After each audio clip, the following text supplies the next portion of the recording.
I huffed and puffed under my breath as I stared into God's mouth. I felt like the big bad wolf, ready to interrupt the innocent little pigs as they hurriedly forfeited their makeshift homes. I grinned at this thought and then turned my head to look for Margaret.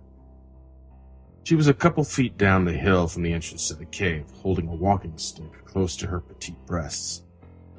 "Hurry up," I called down to her. I turned back to the cave, still grinning. An old rotted sign outside read, "God's Mouth Cave. Keep out." What a tired cliche. Margaret finally made it to the entrance and stood beside me, almost doubled over and out of breath. I looked down and smiled. "Check it out," I laughed. "God's mouth. Wonder where Jesus' anus is." I chuckled to myself. Margaret was less amused. "Give me the damn water bottle," she said, exasperated. The open bottle met her lips, and for a moment I felt peaceful in a way, watching her drink the water. Actually, I take that back. The peaceful comment, I mean. It was more of a feeling that was sort of hard to put my finger on or give a name, but I could settle for a nice content. Content seemed to be one of those words that manifest itself when natural human words seem to fail. Again, an utter cliche, but it felt good to feel a strange, mixed-up sort of happy for once. I sighed and turned my flashlight on. I pointed it into the cave. Black. God's mouth. This seemed like the antithesis of a Holy Spirit. I turned again to Margaret. "You ready?" I asked. She was finally standing straight up. She nodded. I clapped a friendly hand to her back and we walked into God's mouth. The inside was not unlike the preview I had glimpsed outside with my flashlight. Dark, dismal, and endlessly black. It seemed to stretch endlessly, no matter how I positioned my flashlight. The rocky terrain was damp and imposing. The last natural light slowly disappeared behind Margaret and I as we made our way deeper and deeper. I found it strange how soft and compelling the world around me now appeared, despite the stalactites, stalagmites, and other various rocky formations being so jagged. It seemed that even amongst the pointed teeth of God, I could lay down and rest there forever. It was comfortable. Apparently, Margaret didn't agree. She shivered uncomfortably under my arm. I raised my eyebrows. "Need your coat?" I asked. I tried to look at her and make nonverbal communication as explicit as possible until I realized that we were lost in the inky blackness of the mouth. I bit my lip and waited, but she didn't respond. For a couple of minutes, we walked in silence. She stopped and stood motionless. I stopped too. "Why the hell are we even in here?" she said. She sounded irritated. I shrugged, more to appease myself than her, and shoved my flashlight under my face. Bladed shadows obscured half my face and the other half illuminated in a wretched mask. "Spooky," I cried, chuckling. She didn't move. I sighed. "I thought you wanted to go," I said.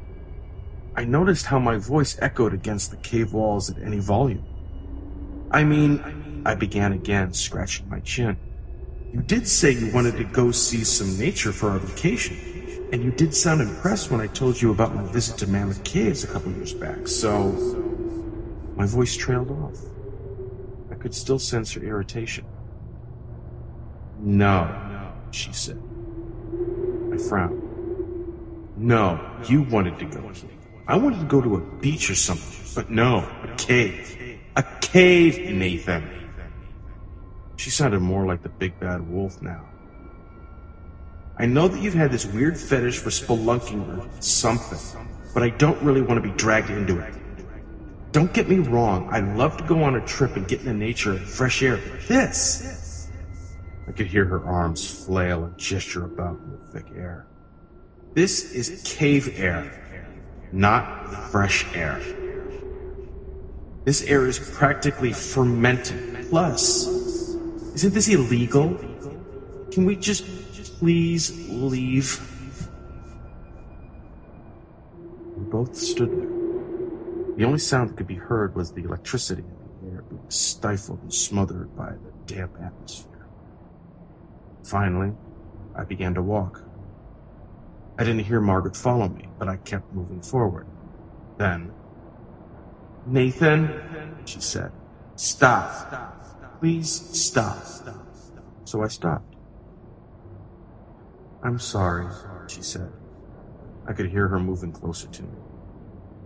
"I'm tired, and I'm not used to running and climbing around, and the hike, I'm just tired." "It's okay," I said. She gripped my arm. Really, it's fine. I shook my head. Which way is out?" "I don't remember." I could feel Margaret physically pause. Neither of us could remember. Somehow, in the confusion of our argument, I'd forgotten which way we'd been moving. Idiot, I thought to myself. I should have brought a goddamn rope or something to trail from the entrance of the cave. I had to take action, so without much thought, I turned 180 degrees and said, "This way." We walked for what seemed to be hours. My feet were tired and sore. I could hear Margaret's groans from behind me. She held my hand tightly. It felt terrible. This was my fault. Then I froze. Hey, I said. "Put your hand out. Feel this rock." I could hear Margaret's bare palm press against the stone. "Isn't this, abnormally warm?" I said. She didn't say anything. I began to work my way along the wall, feeling it as I went, shining the flashlight in front of me. Suddenly, I felt a sharp pain on my head as the ceiling of God's mouth met with my scalp. "Ow! Shit!" I shouted. "Oh, Nathan, are you okay?" Margaret asked. She seemed on the verge of panic now. "I'm fine," I said. Please, calm down. We'll get out of here soon, I promise." I started again, pointing my flashlight upwards now to see the ceiling above me. It seemed to be getting narrower. That was strange. "Listen, Margaret, babe," I said through clenched teeth. "I think we gotta turn around." Margaret sighed next to me. Again, we walked for a decent length. I kept my flashlight pointing upwards this time. Sure enough, the space in the cave seemed to become smaller and smaller.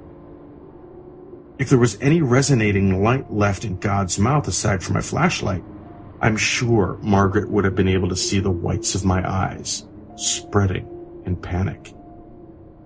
We were completely lost. I let go of Margaret's hand and began feverishly to feel my way along the walls. "No, Nathan," I heard her shout. I kept going. We had to get out. If we were lost, no one would be able to find us. I kept feeling along the wall until I abruptly hit a corner. "Fuck!" I said out loud.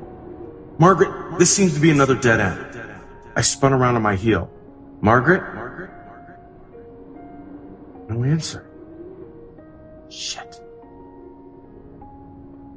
I began to repeat my process again, almost running as I felt the wall run past my fingertips.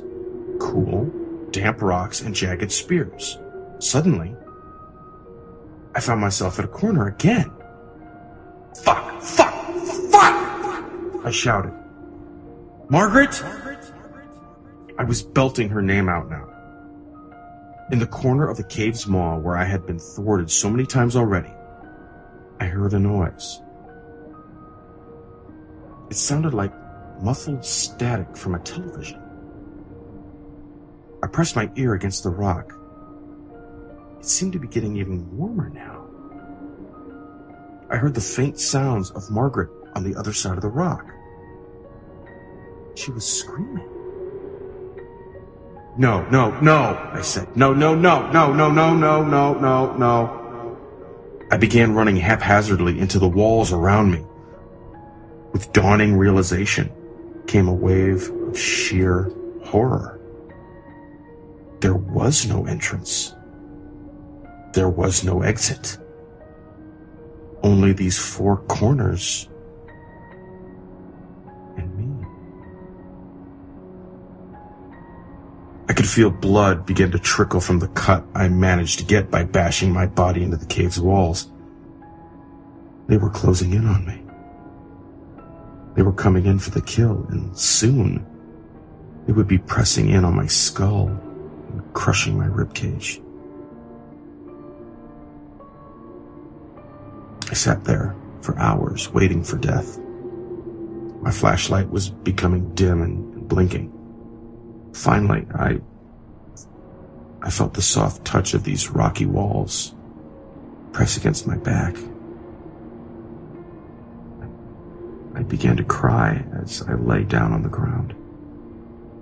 I let my flashlight roll on the small hills of stone. As I quietly stayed prone, tears dripping from my face, I turned and looked at the flashlight. Its last fading beams of light pointed at something not far away from my face. I squinted in the darkness. My eyes widened, and I felt tears fall even harder from my face. The rocks were piercing my skin now, and blood dripped from all sides. There, in the last light of my flashlight, was the appetizer. The spotlight shone on a hand whose nails were painted red. I screamed in agony as I watched God's mouth chew its latest meal.